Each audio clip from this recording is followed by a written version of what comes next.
আসসালামু আলাইকুম। একটা বিষয় খেয়াল করে দেখছি, আমি কিংবা আমার আশেপাশে কিংবা আপনাদের মাঝে অনেকে, আমরা হচ্ছে আমাদের পরিবার পরিজন কিংবা আমাদের ফ্যামিলি মেম্বার সবাইকে ভালো রাখতে, যে আমরা আসলে নিজেদের ভালো থাকার যে বিষয়টা, এটা ভুলেই যাচ্ছি। আমরা আসলে নিজেদের ভালো থাকাটা বুঝতেছি না।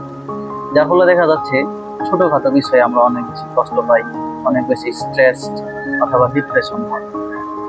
তো আমি যেটা মনে করি এটা হচ্ছে যে আমরা আমাদের পরিবার ভালো রাখতেছি, তার পাশাপাশি আমাদের নিজেদের ভালো থাকা উচিত।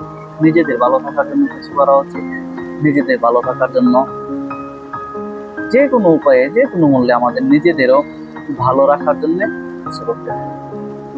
আপনি যেভাবে পারেন নিজেকে ভালো রাখেন, বিনোদনমূলক কাজ করেন, আড্ডা দেন, ঘুরতে যান, যে কোনো উপায়, অর্থাৎ আপনার যেটা ভালো লাগে, যেটা আপনার নিজেকে আনন্দ দেয়, আপনি এরকম কিছু অবশ্যই করতে হবে। কিছু অবশ্যই করে নিজেকে ভালো রাখতে হবে।